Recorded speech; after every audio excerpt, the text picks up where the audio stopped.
اعوذ باللہ من الشیطان الرجیم بسم اللہ الرحمن الرحیم ان الذین توفاهم الملائکۃ ظالمی انفسهم قالوا فیم کنتم قالوا كنا مستضعفین فی الارض قالوا الم تکن ارض اللہ واسعة فتہاجروا فیہا فاولئک مأواهم جہنم وساءت مصیرا ان الذین توفاهم الملائکہ ظالمی انفسہم، جن لوگوں نے اپنی جانوں پر ظلم کیا تھا اور اسی حالت میں فرشتے ان کی روح قبض کرنے آئے، قالو تو بولے فیم کنتم، تم کس حالت میں تھے؟ قالو وہ کہنے لگے کننا مستضعفین فی الارض، ہم تو زمین میں بے بس بنا دیے گئے تھے۔ قالو فرشتوں نے کہا الم تکن ارض اللہ واسعہ، کیا اللہ کی زمین کشادہ نہ تھی؟ فتہاجروا فیہا، کہ تم اس میں ہجرت کر جاتے۔ فاولئک مأواہم جہنم، لہٰذا ایسے لوگوں کا ٹھکانہ جہنم ہے۔ وساءت مصیرا، اور وہ نہایت برا انجام ہے۔ گزشتہ آیت میں جہاد پر جانے والوں اور پیچھے بیٹھے رہنے والوں کا بیان تھا کہ کس کو اللہ تبارک و تعالی کس قدر اجر سے نوازے گا، اور اس آیت میں ہجرت کا بیان ہے۔ جس طریقے سے جہاد کبھی فرض ہوتا ہے کہ ہر شخص کو نکلنا پڑتا ہے، اور کبھی فرض کفایہ ہوتا ہے کہ کچھ لوگ بھی اگر جا کر جہاد کا فریضہ ادا کر آئیں تو سب سے ادائیگی ہو جاتی ہے، سب کی جانب سے۔ اسی طریقے سے ہجرت کی بھی صورتحال ہے کہ ہجرت بھی کبھی فرض ہو جاتی ہے اور کبھی فرض نہیں ہوتی۔ وہ کون سے حالات ہیں جن میں ہجرت فرض ہوتی ہے اور کب نہیں ہوتی، اس کا بیان آگے آئے گا۔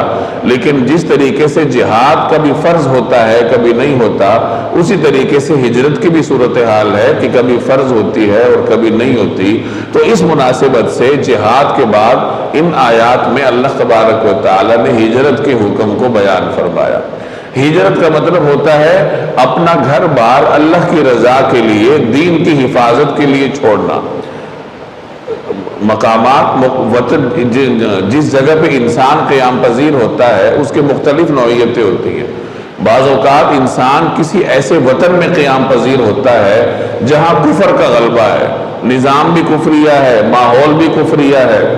اور کفر کا غلبہ اس قدر ہے کہ اس ماحول میں رہتے ہوئے اپنے دین پر عمل کرنا مسلمان کے لیے مشکل ہے کہ وہ دین کا اظہار نہیں کر سکتا، دین پر عمل نہیں کر سکتا۔ تو ایسی صورتحال میں مسلمان کے لیے ہجرت کرنا فرض ہو جاتا ہے۔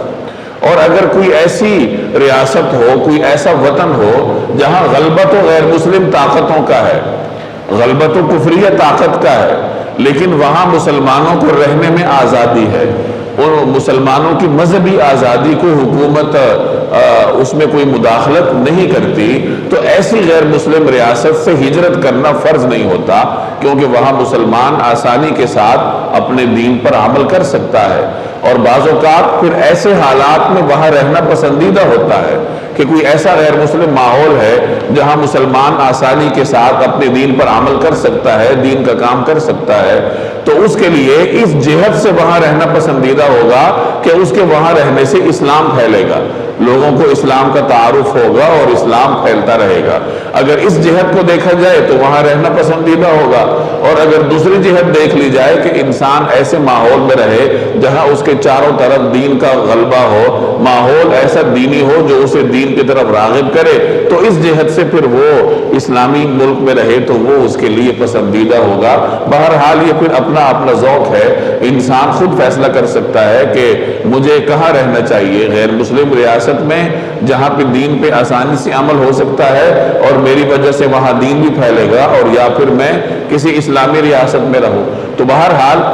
ہجرت پہلی صورت میں تو لازم ہوتی ہے جہاں دین پر عمل کرنا ممکن نہیں ہوتا، اور دوسری صورت میں پھر ہجرت فرض نہیں ہوتی۔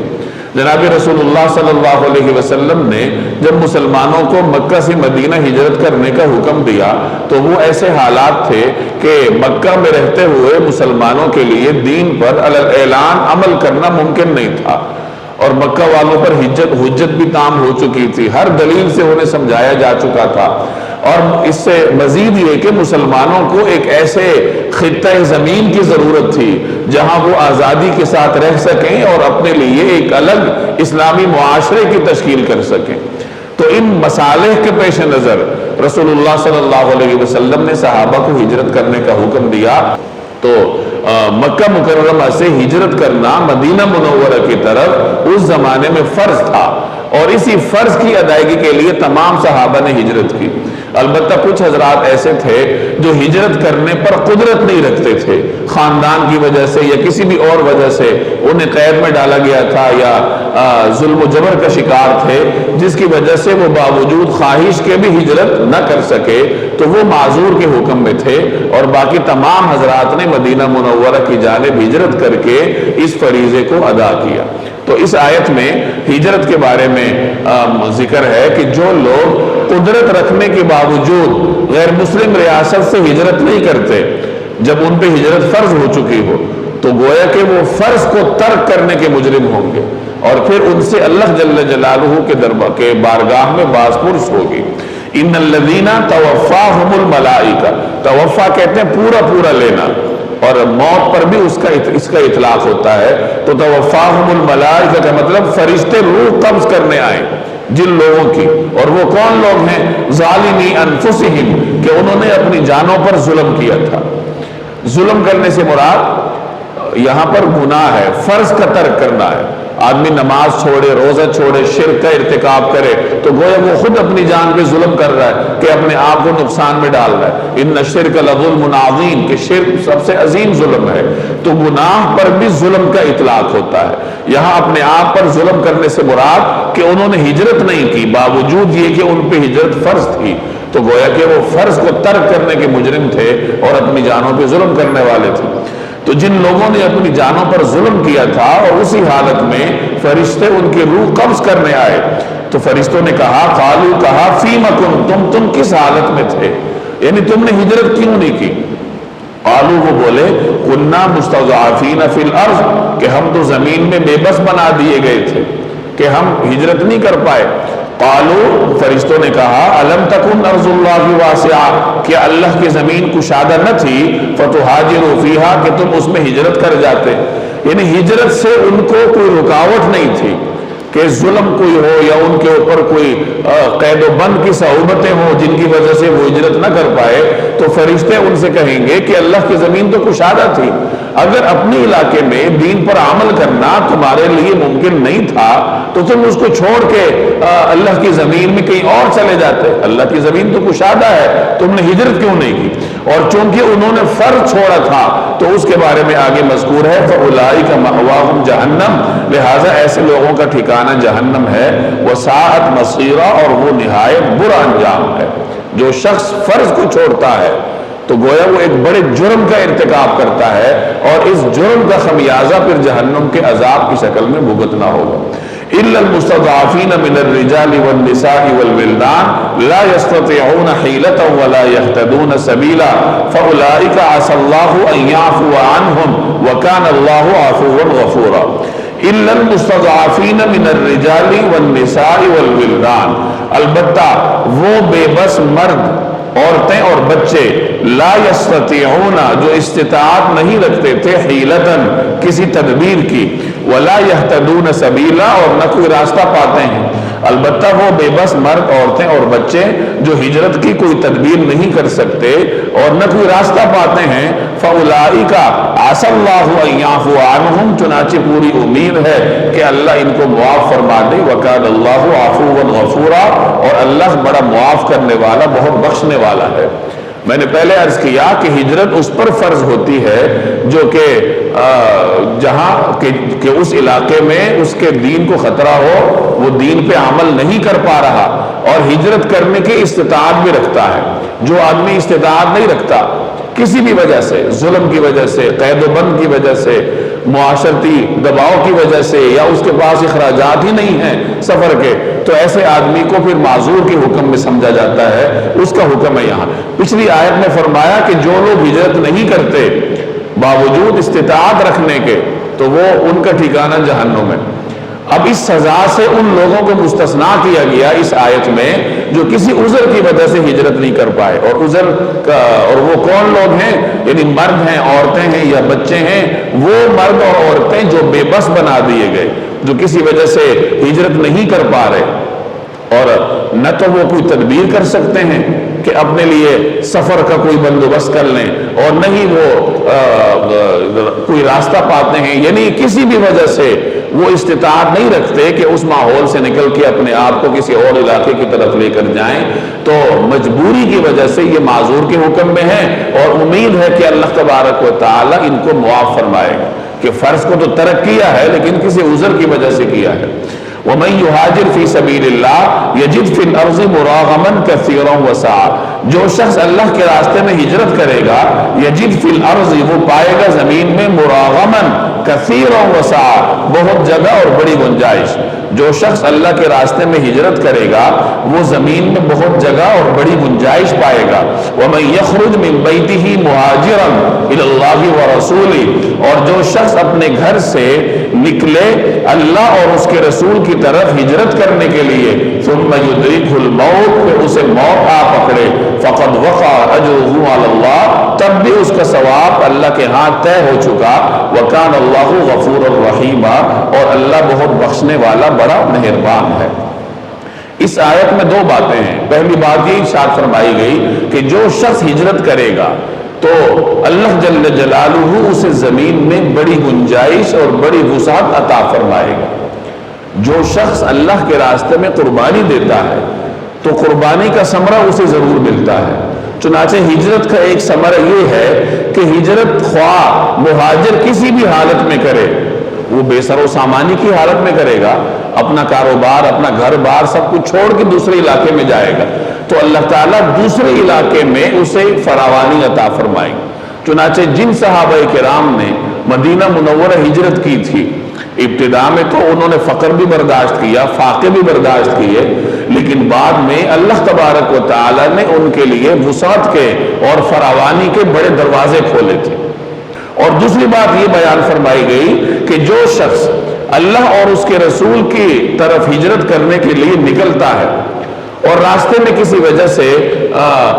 وہ ہجرت نہیں کر پاتا، یعنی گویا اسے موت آ جاتی ہے، ہجرت کرنے کے لیے نکلا اور راستے میں اسے موت آ گئی. اب لوگوں کے سامنے ایک سوال کھڑا ہو گیا کہ کیا اس کو ہجرت کرنے کا ثواب ملے گا یا نہیں؟ تو اس سوال کا جواب اس آیت میں ہے. چنانچہ مفسرین نے اس کے ذیل میں ایک واقعہ بھی لکھا ہے کہ ایک بزرگ شخصیت تھی، مکہ مکرمہ میں قیام پذیر تھے. جب مسلمان مکہ سے مدینہ ہجرت کر رہے تھے تو انہوں نے کہا کہ میں نے بھی ہجرت کرنی ہے، اور وہ بہت بزرگ تھے، چلنے پھرنے سے بھی قاصر تھے، لیکن پھر بھی انہوں نے اپنے بیٹوں سے کہا کہ مجھے لے چلو. ان کے بیٹے ان کو اٹھا کے لے چلے، لیکن چند میل کے فاصلے پر تنعیم کے مقام پر ان کا انتقال ہوا. اس پر کفار نے مذاق اڑانا شروع کیا تو اللہ نے پھر یہ آیت نازل کی کہ جو شخص اللہ اور اس کے رسول کی خاطر ہجرت کرنے کے ارادے سے اپنے گھر سے نکلتا ہے اور راستے میں اسے موت آ جاتی ہے تو اس کا اجر اللہ کے ہاں ثابت ہو چکا ہے. جو مہاجر کو، ہجرت کرنے والے کو اجر ملتا ہے اللہ اس سے عطا فرما دیتا ہے. اس سے ایک اصول سامنے آتا ہے کہ آدمی جب نیک کام کرنے کے لیے نکلتا ہے، عزم کرتا ہے نیک کام کرنے کا اور عملی قدم بھی اٹھاتا ہے، اور پھر کسی قدرتی آفت کی وجہ سے اس نیکی کو انجام تک نہیں پہنچا پاتا تو اللہ کی بارگاہ سے امید کی جاتی ہے کہ اللہ اسے اس نیک عمل کا پورا ثواب عطا فرمائے گا. اس کی ایک نظیر یہ بھی ہے کہ جو آدمی زمانہ صحت میں جو عبادات کرتا تھا، نفلی عبادات کرتا تھا یا روزے رکھتا تھا، جو بھی نیکی کے کام کرتا تھا، اور بعد میں وہ مریض ہوا اور مرض کی وجہ سے وہ نیکی کے کام کرنے پر قادر نہیں ہے تو اللہ جل جلالہ اس کو ان اعمال کا ثواب دیتا ہے جن کا وہ عادی تھا، جو زمانے صحت میں کیا کرتا تھا اور اب مرض کی وجہ سے نہیں کر پا رہا. تو یہ تو اللہ کی رحمت کا قانون ہے کہ جب آدمی اس کی رضا کے لیے قدم اٹھاتا ہے تو اللہ تبارک و تعالی اس محنت کی پوری قدردانی کرتا ہے. تو یہاں یہی بات بیان فرمائی گئی وَمَن يَخْرُجْ مِن بَيْتِهِ مُهَاجِرًا إِلَى اللَّهِ وَرَسُولِهِ کہ جو شخص اپنے گھر سے نکلتا ہے اللہ اور اس کے رسول کی طرف ہجرت کرنے کے لیے ثُمَّ يُدْرِكْهُ الْمَوْتُ پھر اسے موت آ پکڑے راستے میں اور وہ ہجرت پوری نہ کر پائے فَقَدْ وَقَعَ أَجْرُهُ عَلَى اللَّهِ تب بھی اس کا ثواب اللہ کے پاس طے ہو چکا وَكَانَ اللَّهُ غَفُورًا رَحِيمًا اور اللہ بہت بخشنے والا بڑا مہربان ہے وَإِذَا ضَرَبْتُمْ فِي الْأَرْضِ فَلَيْسَ عَلَيْكُمْ جُنَاحٌ أَن تَقْصُرُوا مِنَ الصَّلَاةِ إِنْ خِفْتُمْ أَن يَفْتِنَكُمُ الَّذِينَ كَفَرُوا إِنَّ الْكَافِرِينَ كَانُوا لَكُمْ عَدُوًّا مُبِينًا وَإِذَا ضَرَبْتُمْ فِي الْأَرْضِ اور جب تم زمین میں سفر کرو فَلَيْسَ عَلَيْكُمْ جُنَاحٌ تو تمہارے لیے اس میں کوئی حرج نہیں أَن تَقْصُرُوا مِنَ الصَّلَاةِ کہ تم نماز میں قصر کرو اور جب تم ان خفتم اگر تمہیں خوف ہو ان یفتنکم الذین کفروا کہ کافر لوگ تمہیں فتنے میں ڈالیں گے تمہیں پریشان کریں گے اور جب تم زمین میں سفر کرو اور تمہیں اس بات کا خوف ہو کہ کافر لوگ تمہیں پریشان کریں گے تو تم پر اس بات میں کوئی گناہ نہیں ہے کہ تم نماز میں قصر کر لو ان الکافرین کانوا لکم عدوا مبینا یقیناً کافر لوگ تمہارے کھلے دشمن ہیں گزشتہ آیات میں جہاد اور ہجرت کا بیان تھا اور ان دونوں عبادات کے حصول کے لیے انسان کو سفر کرنا پڑتا ہے تو سفر کے دوران نماز کی کیا نوعیت ہوگی اس کا ذکر اس آیت میں ہے نماز کی دو قسم کی نوعیتیں ہیں ایک نماز وہ ہے جو انسان اپنے علاقے میں پڑھتا ہے جس کو مقیم کی نماز کہتے ہیں ایک نماز وہ ہے جو انسان حالت سفر میں پڑھتا ہے جس کو سفر کی نماز کہتے ہیں مسافر کی نماز تو مقیم پوری نماز پڑھے گا البتہ مسافر کے لیے اللہ تبارک و تعالی نے یہ آسانی رکھی ہے کہ چونکہ سفر بذات خود ایک صعوبت ہے تو اس کی آسانی کے لیے اللہ نے نماز میں قصر رکھا ہے کہ وہ آدھی نماز پڑھے 4 رکعت والی نماز ہے تو وہ 2 رکعت پڑھے گا فرائض میں یہاں چند باتیں سمجھ لیں پہلی بات یہ ہے کہ کون سا ایسا سفر ہے کتنی مسافت کا سفر ہوگا کہ جب مسافر کو قصر کرنے کی اجازت ہو تو اس میں فقہا کے مختلف آراء ہیں بعض اہل ظواہر حضرات کے ہاں اگر کوئی شخص 3-4 میل کے سفر پر بھی نکلتا ہے تو وہ سفر شرعی کہلاتا ہے اور وہ اس رخصت سے فائدہ اٹھا سکتا ہے کہ وہ قصر کر سکتا ہے اور لیکن دیگر حضرات کا نقطہ نظر کچھ اور ہے چنانچہ امام ابو حنیفہ اور امام مالک رحمہ اللہ کے ہاں سفر شرعی کی مدت کی جو مسافت ہے وہ 48 میل ہے کہ ایک آدمی جو 48 میل کی مسافت کے ارادے سے گھر سے نکلتا ہے تو وہ مسافر شرعی کہلاتا ہے اور اگر کوئی آدمی اس سے کم مسافت کے لیے نکلتا ہے تو وہ سفر شرعی اور وہ نکلنے والا مسافر شرعی نہیں کہلاتا چنانچہ اس کے لیے قصر کا حکم بھی نہیں ہوگا یہاں ایک بات سمجھ لیجئے کہ قرآن کریم کی اس آیت میں یا کسی اور جگہ سفر کی مسافت کا بیان نہیں ہے یہاں تو علی الاطلاق کہا گیا کہ جب تم سفر کے لیے نکلو اب فقہا نے یہ مدت کیسے طے کر لی تو اس کا جواب یہ ہے کہ فقہا نے جناب رسول اللہ صلی اللہ علیہ وسلم کے عمل اور صحابہ کرام کے عمل کی روشنی میں اس مدت کو طے کیا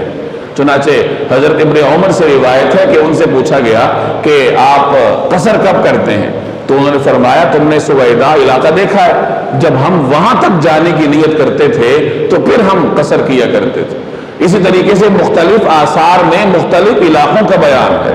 کہ صحابہ کرام سے مروی ہے کہ وہ جب ان علاقوں کی طرف جاتے تھے تو پھر وہ سفر کی نیت کیا کرتے تھے کچھ تو یہ روایات ہیں اور کچھ وہ روایات ہیں جہاں نبی کریم صلی اللہ علیہ وسلم نے مسافر کے لیے 3 دنوں کا بیان کیا ہے جیسے بعض روایات میں آتا ہے کہ کوئی عورت 3 دن کے ایسے سفر پہ نہ نکلے جس میں وہ تنہا ہو اسی طریقے سے موزوں پر مسح کی بات جب حدیث میں مذکور ہے تو وہاں بھی یہ بیان ہے کہ مسافر کے لیے وہاں 3 دن اور 3 راتوں کی مہلت ہے کہ وہ 3 دن اور 3 راتوں تک اس پہ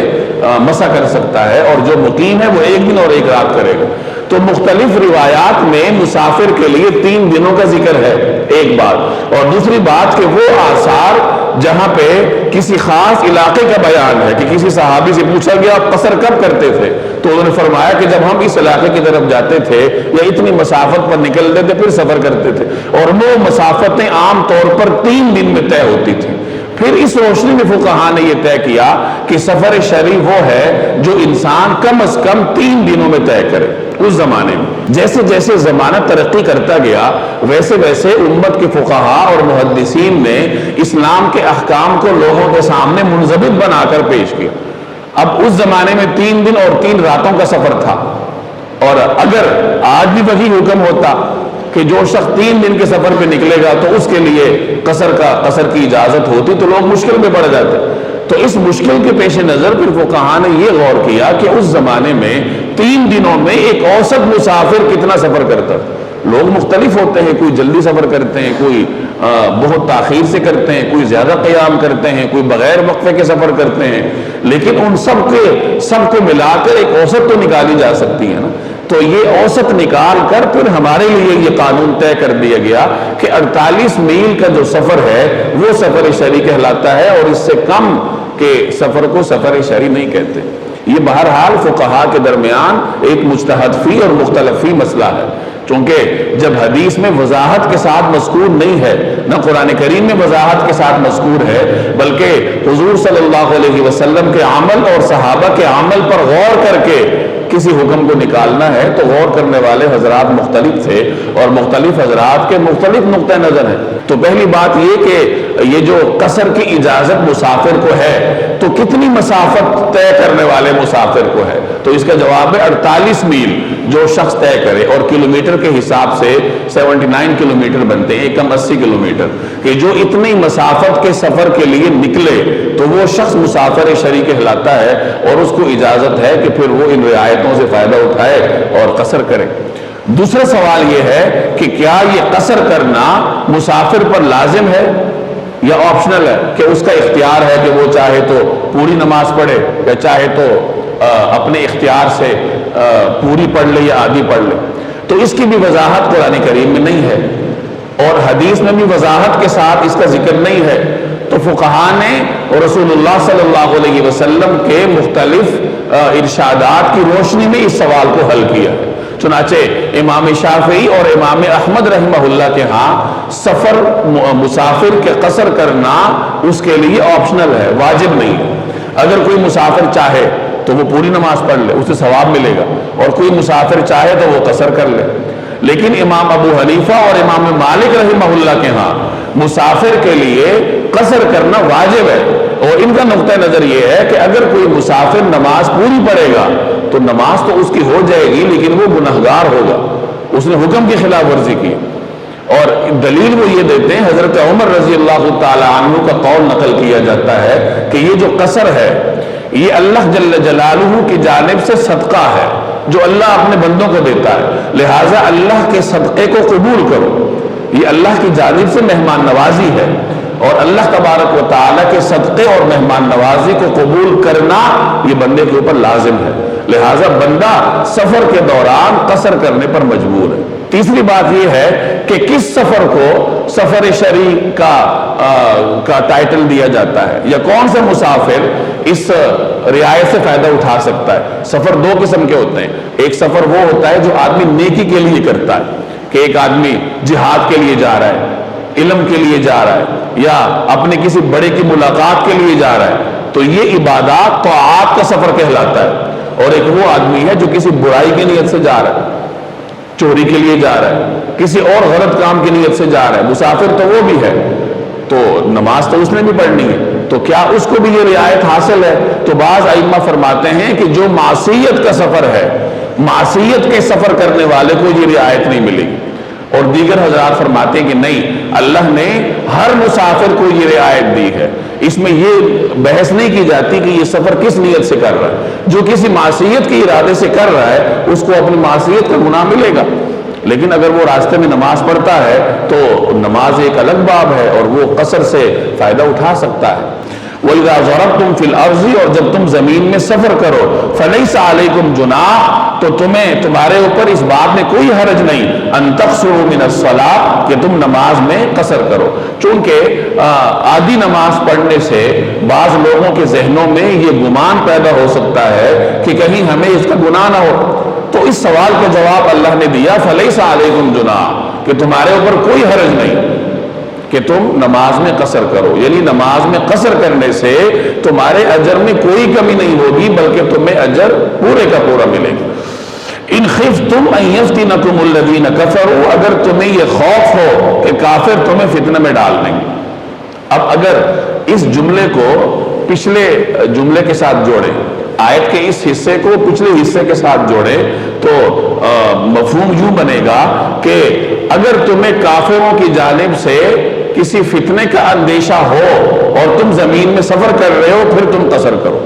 گویا کہ یہ شرط پائی جائے گی تو پھر اس کی جزا پائی جائے گی, پھر اس کا جواب پایا جائے گا. شرط کیا ہے کہ کافروں کی جانب سے فتنہ ہو پھر تم قصر کر سکتے ہو, اور اگر کافروں کی جانب سے فتنہ نہیں ہے پھر تم قصر نہیں کر سکتے. حالانکہ صورتحال ایسی نہیں ہے, بلکہ جو بھی انسان سفر کے لیے نکلتا ہے اور وہ سفر شرعی ہے تو وہ قصر کر سکتا ہے. تو مفسرین اس سوال کو یوں حل کرتے ہیں کہ یہ ہے تو شرط, لیکن یہ شرط اتفاقی ہے. یعنی یہ ایسی شرط ہے جو محض حالات کو بیان کرنے کے لیے ذکر کی جاتی ہے, اس لیے ذکر نہیں کی جاتی کہ یہ شرط نہ ہو تو حکم بھی نہیں پایا جائے گا. جیسے کوئی آدمی کہے کہ اگر تم باہر گئے تو تمہارے اوپر یہ سزا ہوگی. کوئی بندہ اپنی بیوی سے کہے کہ اگر تم گھر سے نکلی پھر تمہیں طلاق ہے, تو یہ ایسی شرط ہے کہ اس کے نہ پائے جانے سے پھر حکم منفی ہو جاتا ہے. تو یہ شرط احترازی کہلاتی ہے. اور جس شرط کی یہ کنڈیشن نہ ہو بلکہ محض بیان کے لیے آئے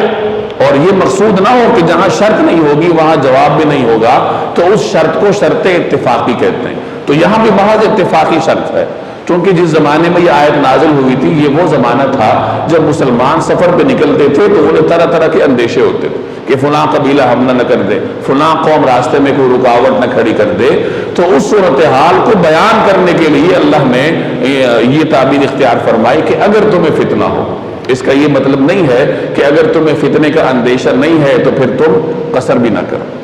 اور بعض حضرات نے فرمایا کہ آگے صلاۃ الخوف کا ذکر آ رہا ہے, اگلی آیت میں صلاۃ الخوف کا ذکر ہے. صلاۃ الخوف اس نماز کو کہتے ہیں جو کوئی مسلمان کسی خطرے کے وقت پڑھتا ہے. تو بعض حضرات نے اس آیت کو بھی اگلی آیت سے جوڑا ہے, اور ان کا نقطہ نظر یہ ہے کہ یہاں جس قصر کا ذکر ہے یہ وہ عمومی قصر نہیں ہے جو ہر مسافر کرتا ہے, بلکہ یہ قصر کی خاص صورت ہے. وہ مسافر جسے کسی فتنے کا اندیشہ ہے, جسے کسی دشمن کے خطرے کا اندیشہ ہے, تو اس کے لیے اللہ تعالیٰ نے یہاں ایک استثنائی حکم بیان فرمایا ہے. تو بہرحال شرعی مسئلہ یہی ہے کہ اگر کوئی آدمی سفر کے لیے نکلے اور وہ سفر شرعی ہو تو اس کو قصر کرنے کی اجازت ہے.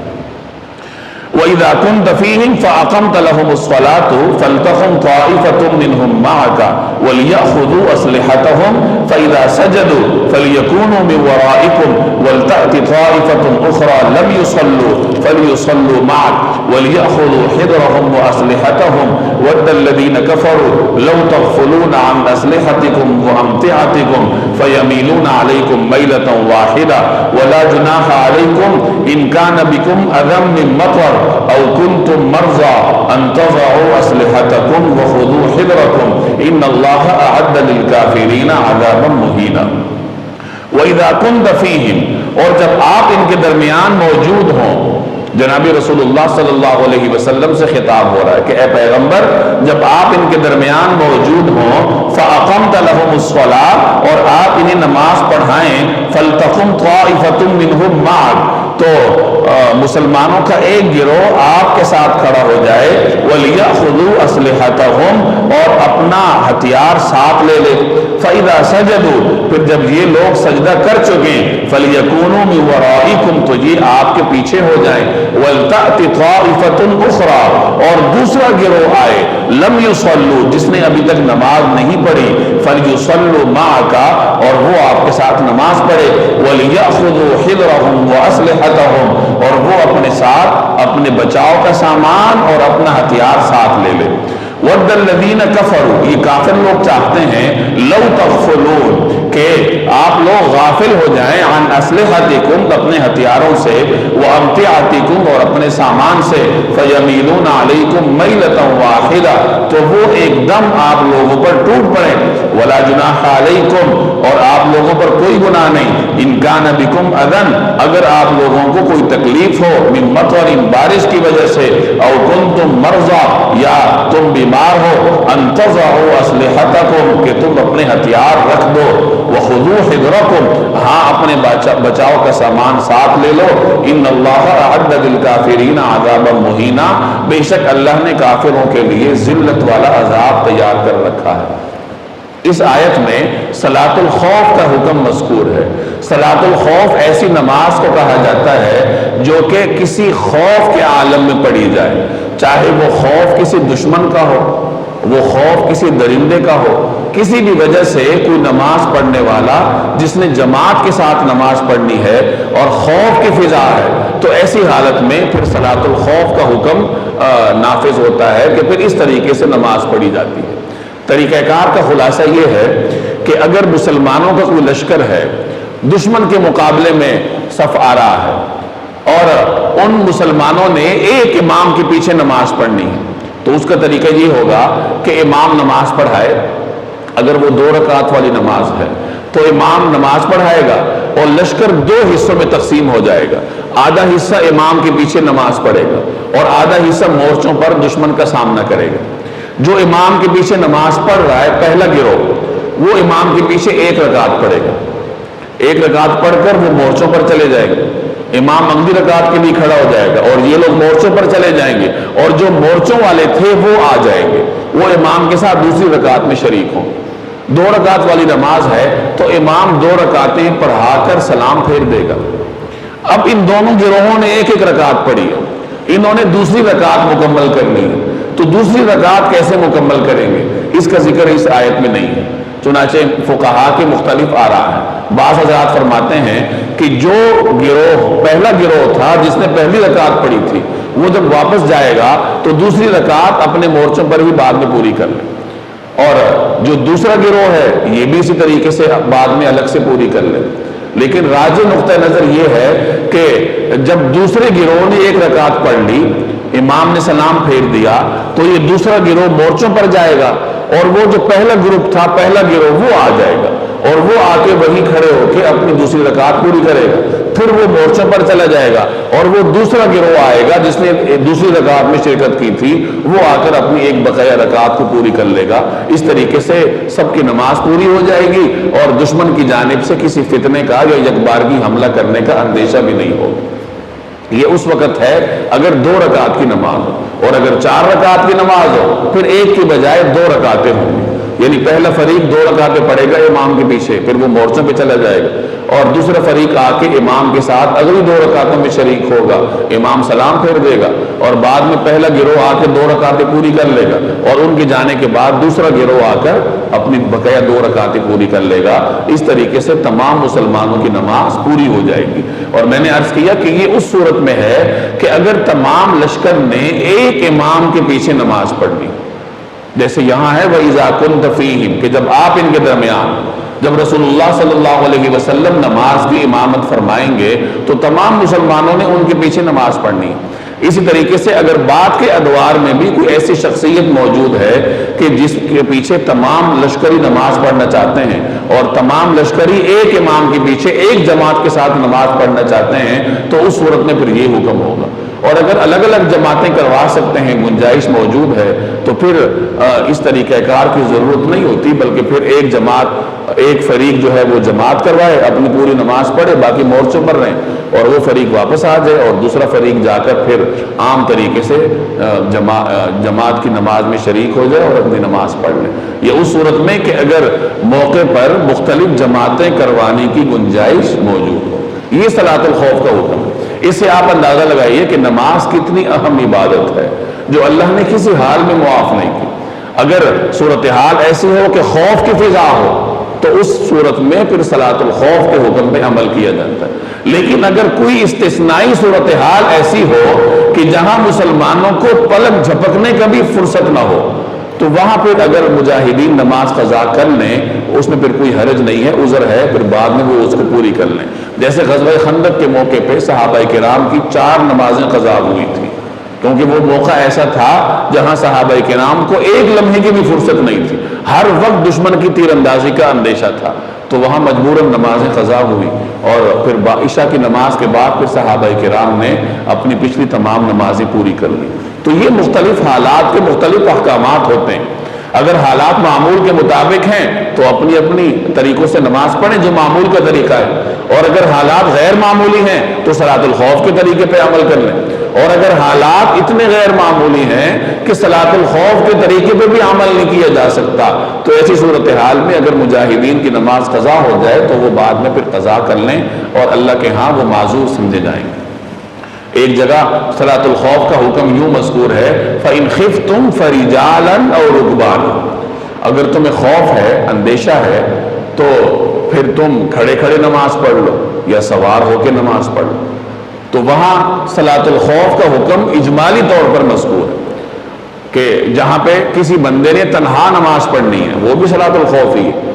اگر سے وہ اس طریقہ کار سے مختلف ہے کہ جماعت کے ساتھ نہیں ہے، کوئی شخص اپنی نماز پڑھ رہا ہے اور ایسی ہنگامی صورتحال ہے کہ باقاعدہ کھڑے ہو کر پورے طریقے سے نماز نہیں پڑھ سکتا، تو وہ جہاں ہے، جس حالت میں ہے، بیٹھا ہے یا کھڑا ہے، تو وہ اس طریقے سے سواری پر سوار ہو کر یا کھڑے کھڑے نماز پڑھ لے۔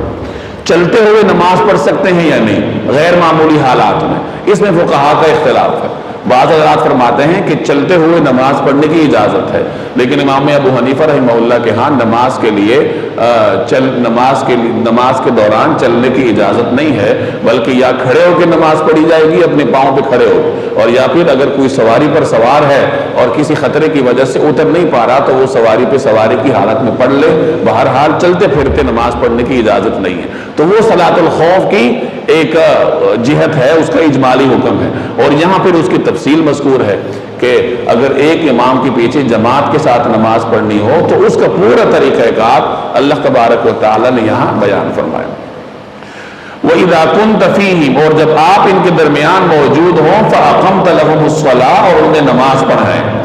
اب یہاں آیت میں جناب رسول اللہ صلی اللہ علیہ وسلم کی موجودگی کا بیان ہے کہ جب نبی کریم صلی اللہ علیہ وسلم جلوہ افروز ہوں اور وہ نماز پڑھائیں تو اس وقت پھر اس طریقہ کار کے مطابق نماز پڑھی جائے۔ تو چونکہ آیت میں اس طریقے سے بیان ہوا، اس بنیاد پر بعض حضرات کا نقطہ نظر یہ ہے کہ صلاۃ الخوف کا جو حکم یہاں بیان ہوا یہ صرف رسول اللہ صلی اللہ علیہ وسلم کی حیات طیبہ کے ساتھ خاص تھا کہ جب آپ صلی اللہ علیہ وسلم نماز پڑھائیں تو اس وقت پھر یہ اس طریقہ کار کے مطابق صلاۃ الخوف پڑھی جائے گی۔ لیکن دیگر حضرات فرماتے ہیں کہ نہیں، اس میں اگرچہ مخاطب نبی کریم صلی اللہ علیہ وسلم کو فرمایا گیا لیکن حکم عام ہے، بعد کے لوگوں کے لیے بھی ہے کہ بعد میں بھی اگر اسی طریقے سے ایک امام کے پیچھے لشکری نماز پڑھنا چاہیں تو وہ بھی صلاۃ الخوف کے طریقے پر عمل کر سکتے ہیں۔ تو بہرحال یہ بھی ایک مختلفی مسئلہ ہے کہ بعض نے کہا کہ ہاں صلاۃ الخوف کا حکم جاری نہیں ہے بلکہ صرف رسول اللہ صلی اللہ علیہ وسلم کی مبارک دور کے ساتھ خاص ہے، اور دیگر حضرات کے ہاں یہ حکم منسوخ نہیں ہے بلکہ یہ تمام مسلمانوں کے لیے ہمیشہ کے لیے برقرار ہے۔ وَإِذَا كُنْتَ فِيهِمْ، اور جب آپ ان کے درمیان موجود ہوں، فَأَقَمْتَ لَهُمُ الصَّلَاةَ، اور انہیں نماز پڑھائیں، تو طریقہ کار کیا ہوگا؟ فَلْتَقُمْ طَائِفَةٌ مِّنْهُمْ مَعَكَ، تو مسلمانوں کا ایک گروہ آپ کے ساتھ کھڑا ہو جائے، یعنی پورے لشکر کو 2 حصوں میں تقسیم کیا جائے اور لشکر کا ایک حصہ امام کے پیچھے آ کر کھڑا ہو کے نماز پڑھے۔ فَإِذَا سَجَدُوا، جب وہ سجدہ کر لیں یعنی ایک رکعت پوری ہو جائے، فَلْيَكُونُوا مِنْ وَرَائِكُمْ، تو وہ آپ کے پیچھے ہو جائیں، یعنی وہ امام کے پیچھے جائیں، مورچوں میں چلے جائیں۔ وَلْتَأْتِ طَائِفَةٌ أُخْرَى، اور دوسرا گروہ آ جائے۔ دوسرا گروہ کون سا ہے؟ لَمْ يُصَلُّوا، جس نے ابھی تک نماز نہیں پڑھی، فَلْيُصَلُّوا مَعَكَ، اور وہ آپ کے ساتھ نماز پڑھے۔ نماز کے اگلے حصے میں دوسرا گروہ شریک ہو جائے، لیکن کس طریقے سے؟ وَلْيَأْخُذُوا حِذْرَهُمْ وَأَسْلِحَتَهُمْ، کہ وہ اپنے ساتھ بچاؤ کا سامان اور ہتھیار لے لیں، یعنی جس سامان سے دشمن سے بچا جاتا ہے، جیسے ڈھال اس زمانے میں ہوتی تھی، حذر بچاؤ کے سامان کو کہتے ہیں، وہ بھی پاس ہونی چاہیے، اسلحہ بھی پاس ہونا چاہیے، یا زیادہ سے زیادہ اتنے فاصلے پر ہونا چاہیے جسے آسانی سے بوقت ضرورت اٹھایا جا سکے۔ اب یہاں صلاۃ الخوف کے ایک حصے کا بیان ہے کہ ایک ایک رکعت یا نماز کا ایک ایک حصہ اس طریقے سے پڑھ لیں، پہلے ایک فریق پھر دوسرا فریق۔ اب یہ دونوں فریق نماز کا اگلا حصہ کیسے پڑھیں گے؟ تو وہ میں نے عرض کیا کہ مختلف روایات کی بنیاد پر فقہاء کی آراء مختلف ہیں۔ وَدَّ الَّذِينَ كَفَرُوا لَوْ تَغْفُلُونَ عَنْ أَسْلِحَتِكُمْ وَأَمْتِعَتِكُمْ فَيَمِيلُونَ عَلَيْكُمْ مَيْلَةً وَاحِدَةً۔ کافر لوگ یہ چاہتے ہیں لو تغفلون عن اسلحتکم وامتعاتکم، کہ آپ لوگ اپنے ہتھیار اور اپنے سامان سے غافل ہو جائیں، فیملون علیکم میلۃ واحدہ، تو وہ آپ لوگوں پر یکدم ٹوٹ پڑے۔ یعنی کافر یہ چاہتے ہیں کہ مسلمان بے سر و سامان ہو اور ہم اچانک ان پہ حملہ کر دیں، لہٰذا اے مسلمانوں اپنے ساتھ اپنے بچاؤ کا سامان اور اپنے ہتھیار لازمی رکھا کرو۔ اور یہ حکم صرف صلاۃ الخوف کے ساتھ بھی خاص نہیں ہے، بلکہ یہ مسلمان امت کو ایک عمومی ہدایت ہے کہ کفار سے بچاؤ کا سامان ہمیشہ اپنے ساتھ رکھو، چاہے وہ کسی بھی قسم کا ہو۔ وہ ہتھیاروں کی شکل میں بھی ہو سکتا ہے، وہ علوم کی شکل میں بھی ہو سکتا ہے، وہ فنون کی شکل میں بھی ہو سکتا ہے، وہ کسی بھی شکل میں ہو، لیکن مسلمان امت اپنے غلبے اور اپنے بچاؤ کا بندوبست ہر وقت اپنے ہمراہ رکھے۔ گویا اس دور میں اس حکم پہ عمل یوں ہوگا کہ مسلمان اپنے آپ کو علوم کے میدان میں، فنون کے میدان میں، اخلاقیات اور کردار کے میدان میں فائق رکھیں کہ اس میدان کے ہر میدان میں مسلمان غیر مسلموں سے آگے ہوں۔ یہ ایک عمومی ہدایت ہے جو جس کے پابند تمام مسلمان ہیں اور ہمیشہ کے لیے ہے، اور آج اسی سے مسلمان غافل ہیں۔ ہمارے پاس اپنا کون سا سامان موجود ہے؟ اگر ہمیں اپنی معدنیات نکالنی ہوتی ہیں تو باہر سے ماہرین بھی منگوائے جاتے ہیں اور مشینریاں بھی منگوائی جاتی ہیں۔ سونا، جواہرات، پیٹرول، گیس یہ ہماری سرزمین کے ہیں اور ہم محتاج غیروں کے ہوتے ہیں، اور ہر جگہ یہی صورتحال ہے۔ عربوں کی حالت آپ دیکھیں کہ تیل ان کا ہے اور قبضہ غیروں کا ہے۔ وجہ کیا ہے کہ ہم اس حکم سے غافل ہو گئے۔ ایک روایت میں آتا ہے کہ نبی کریم صلی اللہ علیہ وسلم کے پاس ہر وقت ہر معاملے کا حل یا اس کا کوئی سبب موجود ہوا کرتا تھا۔ یعنی آپ صلی اللہ علیہ وسلم نے مسلمانوں کو اپنے عمل کی روشنی میں ایسا سبق دیا کہ مسلمان امت اپنے غلبے اور اپنے بچاؤ کے لیے ہمیشہ تیار رہے اور ہر میدان میں اپنے آپ کو اس قدر آراستہ رکھے کہ دنیا میں بول بالا اسلام کا اور مسلمانوں کا۔ اور جب بھی مسلمان اس حکم سے غافل ہوں گے پھر یہی صورتحال ہوگی جو آج ہماری ہے۔ وَلَا جُنَاحَ عَلَيْكُمْ إِنْ كَانَ بِكُمْ أَذًى مِّن مَطَرٍ أَوْ كُنْتُمْ مَرْضَىٰ أَن تَضَعُوا أَسْلِحَتَكُمْ۔ بعض اوقات بارش کی وجہ سے یا کسی مرض کی وجہ سے مسلمان اپنے پاس دوران نماز صلاۃ الخوف کے دوران اسلحہ نہیں رکھ سکتے، بچاؤ کا سامان نہیں رکھ سکتے۔ جیسے پیچھے حکم ہوا نا کہ وَلْيَأْخُذُوا حِذْرَهُمْ وَأَسْلِحَتَهُمْ، کہ جب یہ نماز پڑھیں تو اپنے بچاؤ کا سامان اور اسلحہ ہمراہ رکھیں۔ اب اس حکم سے استثناء ہے ان لوگوں کے لیے جو بارش کی وجہ سے یا مرض کی وجہ سے کسی وجہ سے اپنے ساتھ یہ سامان نہیں رکھ پا رہے، تو ان کو یہ استثناء دیا گیا کہ اگر تمہیں بارش کی وجہ سے تکلیف ہے یا تم بیمار ہو تو اس میں تم پر کوئی گناہ نہیں ہے کہ تم اپنے ہتھیار اتار کر رکھ دو، ہاں اپنے بچاؤ کا سامان ساتھ لے لو۔ استثناء ہتھیار رکھنے میں ہے، بچاؤ کرنے کا سامان پھر بھی ساتھ رکھا جائے گا، کیونکہ بچاؤ کرنے کے سامان میں کوئی استثناء نہیں ہے۔ اگر یہاں استثناء آ گیا اور مسلمان اس سے غافل ہو گئے پھر تو یکبارگی حملے کی شکل میں اپنا دفاع ہی نہیں کر سکتے۔ اس لیے تاکید کی گئی کہ اگر مجبوراً تمہیں ہتھیار رکھنے بھی پڑتے ہیں تو رکھ لو، لیکن کم از کم اپنے بچاؤ کا سامان تمہارے پاس ہونا چاہیے کہ یکبارگی حملے کے وقت تم اپنا بچاؤ کر سکو۔ ان اللہ اعد للکافرین عذابا مہینا، بے شک اللہ نے کافروں کے لیے ذلت والا عذاب تیار کر رکھا۔ فَإِذَا قَضَيْتُمُ الصَّلَاةَ فَاذْكُرُوا اللَّهَ قِيَامًا وَقُعُودًا وَعَلَى جُنُوبِكُمْ فَإِذَا اطْمَأْنَنْتُمْ فَأَقِيمُوا الصَّلَاةَ إِنَّ الصَّلَاةَ كَانَتْ عَلَى الْمُؤْمِنِينَ كِتَابًا مَوْقُوتًا فَإِذَا قَضَيْتُمُ الصَّلَاةَ، پھر جب تم نماز پوری کر چکو، فَاذْكُرُوا اللَّهَ، تو اللہ کو یاد کرو، قیامًا کھڑے ہو کر بھی، وقعوداً اور بیٹھ کر بھی، وعلی جنوبکم اور لیٹے ہوئے بھی، فَإِذَا اطْمَأْنَنْتُمْ پھر جب تمہیں اطمینان حاصل ہو جائے فَأَقِيمُوا الصَّلَاةَ تو نماز قاعدے کے مطابق پڑھو إِنَّ الصَّلَاةَ كَانَتْ عَلَى الْمُؤْمِنِينَ كِتَابًا مَوْقُوتًا بے شک نماز مسلمانوں کی ذمہ ایک ایسا فریضہ ہے جو وقت کا پابند ہے۔ پیچھے صلاۃ الخوف کا ذکر تھا، قصر کا ذکر تھا، یہ نماز کی وہ صورتحال تھی جس کو آپ غیر معمولی کہہ سکتے ہیں کہ معمول سے ہٹ کر ایک آدمی سفر پہ نکل رہا ہے، معمول سے ہٹ کر ایک آدمی کو خوف کا سامنا ہے تو وہ پھر نماز میں اس استثنائی صورتحال سے فائدہ اٹھا سکتا ہے۔ لیکن جب یہ صورتحال نہ ہو، معمول کی حالت ہو، تو پھر حکم کیا ہے فَأَقِيمُوا الصَّلَاةَ پھر نماز قاعدے کے مطابق پڑھو۔ اور نماز میں تو استثناء ہے کہ بوقت ضرورت آپ اگر خوف کا شکار ہیں تو حسب ضرورت آپ صلاۃ الخوف کے طریقے پہ عمل کر لیں۔ ایک آدمی سفر پر نکلا ہے تو سفر شرعی ہے تو وہ 4 کی بجائے 2 پڑھ لے، اس میں چونکہ دقت ہے تو اللہ نے وہاں استثناء دیا۔ لیکن جہاں تک تعلق ہے اللہ کے ذکر کا، اس میں کوئی دقت نہیں ہے، وہ آدمی چلتے پھرتے بھی کر سکتا ہے، لیٹے لیٹے بھی کر سکتا ہے، اس میں وضو کی بھی شرط نہیں ہے، اس میں کسی خاص ہیئت کی بھی شرط نہیں ہے، آپ بیٹھے بیٹھے کریں، کھڑے کھڑے کریں، چلتے چلتے کریں، تو اس میں چونکہ کوئی دقت نہیں ہے تو وہاں مسلمان کو پابند کیا گیا کہ ہر حالت میں اللہ کو یاد کرو۔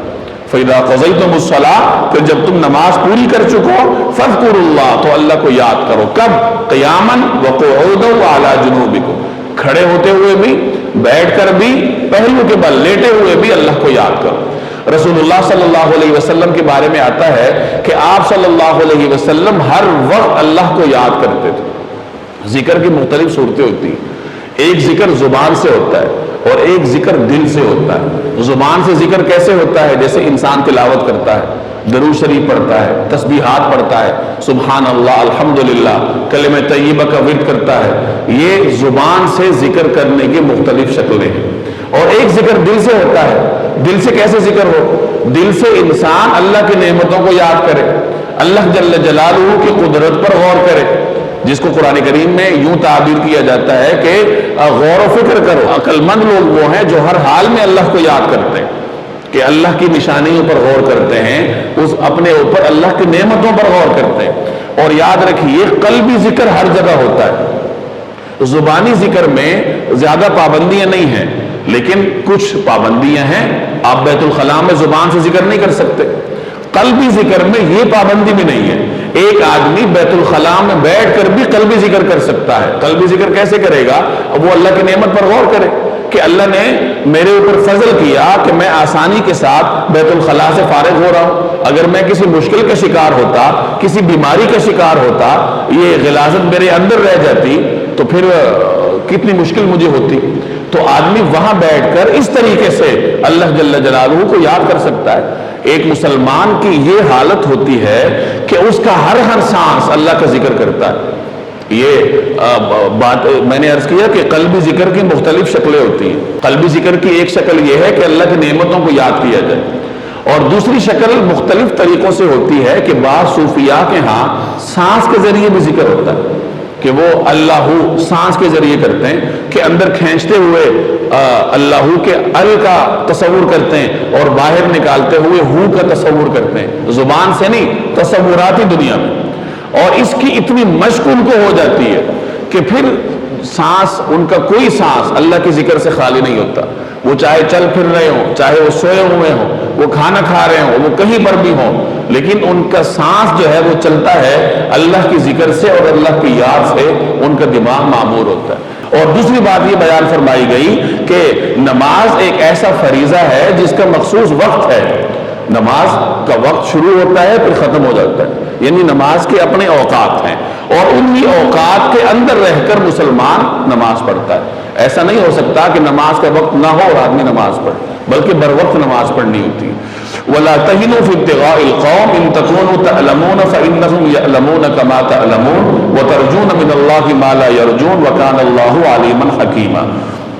وَلَا تَهِنُوا اور آپ وہ کمزوری نہ دکھائیں فِي ابْتِغَاءِ الْقَوْمِ دشمن کا پیچھا کرنے میں، اور تم ان لوگوں کا پیچھا کرنے میں کمزوری نہ دکھاؤ. ان تکونوا تعلمون، اگر تمہیں تکلیف پہنچی ہے فإنہم یعلمون، تو ان کو بھی اسی طرح تکلیف پہنچی ہے، کما تعلمون، جیسے تم لوگوں کو پہنچی ہے. وترجون من اللہ ما لا یرجون، اور تم اللہ سے اس بات کے امیدوار ہو جس کے وہ امیدوار نہیں ہے. وکان اللہ علیما حکیما، اور اللہ علم کا بھی مالک ہے، حکمت کا بھی مالک ہے. مسلمانوں کو ہدایت دی گئی کہ دشمن سے جب برسر پیکار ہو اور تمہیں دو دو ہاتھ کرنے کا موقع ملے تو کسی بھی حالت میں سستی مت دکھاؤ. اگر دشمن کا میدان میں سامنا ہو تو وہاں بھی بہادری کے ساتھ اس کا سامنا کرو، اور اگر تمہیں پیچھا کرنا پڑتا ہے تو دشمن کا پیچھا کرنے میں بھی کسی قسم کی سستی نہ دکھاؤ. جیسے غزوہ احد کے موقع پہ جب مسلمان واپس مدینہ آ گئے اور افواہ پہنچی کہ ابو سفیان اپنے لشکر کے ساتھ پلٹ رہا ہے. ابو سفیان جب لشکر کو لے کے جا رہا تھا تو راستے میں ان کے دل میں خیال آیا کہ ایک حملہ ہم اور کر دیں تو مسلمانوں کی رہی سہی طاقت بھی ختم ہو جائے گی. تو یہی اطلاع مسلمانوں کو پہنچی تو آپ صلی اللہ علیہ وسلم نے صحابہ سے فرمایا کہ نکلو، دشمن کا تعاقب کرنا ہے. اور وہی لوگ نکلے جو احد میں موجود تھے. چنانچہ اس موقع پہ عبداللہ بن ابی نے بھی پیشکش کی تھی کہ میں بھی ساتھ ہو لیتا ہوں. عبداللہ بن ابی کے بارے میں آپ جانتے ہیں کہ وہ احد کے لیے جاتے ہوئے راستے سے الگ ہو گیا، تو حضور صلی اللہ علیہ وسلم نے اسے اجازت نہیں دی اور فرمایا کہ وہی لوگ جائیں گے جو احد میں موجود تھے. چنانچہ سیرت نگار لکھتے ہیں کہ صحابہ زخمی تھے، کوئی زخم کا علاج کروا رہا ہے، اس زمانے کے طریقے کے مطابق کوئی زخم داغ رہا ہے، کوئی اور علاج میں مصروف ہے. لیکن جیسے ہی رسول اللہ صلی اللہ علیہ وسلم کا یہ حکم کان میں پڑا کہ دشمن کے مقابلے کے لیے جانا ہے، اور وہی لوگ نکلے جو احد میں تھے، تو احد والے تو اکثر زخمی تھے، تو وہی تمام حضرات اپنے زخم ہونے کے باوجود بھی نبی کریم صلی اللہ علیہ وسلم کے ساتھ نکلے. اور ان کے اس جذبے کی برکت تھی کہ پھر ابو سفیان کو ان کا مقابلہ کرنے یا تعاقب کرنے کی، پلٹ کر آنے کی ضرورت نہ ہوئی. تو یہاں اسی کا ذکر ہے کہ دشمن کا پیچھا کرنے میں کمزوری نہ دکھاؤ. اگر تمہیں تکلیف پہنچی ہے تو اسی طرح تکلیف ان کو بھی پہنچی ہے. یعنی مسلمانوں کو اگر کسی وقت میدان جنگ میں کچھ نقصانات کا سامنا کرنا پڑا ہے تو دشمن کو بھی کرنا پڑتا ہے. نقصان کبھی دشمن اٹھاتا ہے، کبھی ایک فریق، کبھی دوسرا فریق. البتہ مسلمانوں کو ایک اضافی فائدہ حاصل ہے، اور وہ کیا ہے؟ وَتَرْجُونَ مِنَ اللَّهِ مَا لَا يَرْجُونَ، کہ تم اللہ سے اس بات کے امیدوار ہو جس کا وہ امیدوار نہیں ہے. یعنی زخم تو اگر آپ کو پہنچا ہے تو ان کو بھی پہنچا ہے، آگے بھی پہنچے گا، لیکن تمہیں دشمن پر جو برتری حاصل ہے وہ اللہ کے ساتھ تمہارے تعلق کی برتری حاصل ہے کہ تمہارا اللہ پہ ایمان ہے، تم اللہ سے اجر کے امیدوار ہو. تمہیں فتح ہو پھر بھی فائدہ، تمہیں شکست ہو، تمہیں نقصان پہنچے پھر بھی تمہیں فائدہ. مسلمان غازی ہے پھر بھی فائدے میں، شہید ہوا پھر بھی فائدے میں. دشمن کو یہ فائدہ حاصل نہیں. وہ فتح کا عارضی شادیانے بجا لے گا لیکن اس کے لیے ازلی طور پر رسوائی اور ذلت ہی مقدر ہے. تو یہی بات فرمائی گئی کہ تعاقب میں سستی نہ دکھاؤ، اور امید رکھو اور تسلی رکھو کہ تم ہی برتر ہو، کیونکہ تمہیں جس بات کی امید اللہ سے ہے ان لوگوں کو یہ امید اللہ سے نہیں ہے، کیونکہ ان کا تو ایمان بھی نہیں ہے. وَكَانَ اللَّهُ عَلِيمًا حَكِيمًا، اور اللہ علم کا بھی مالک ہے اور حکمت کا بھی مالک ہے.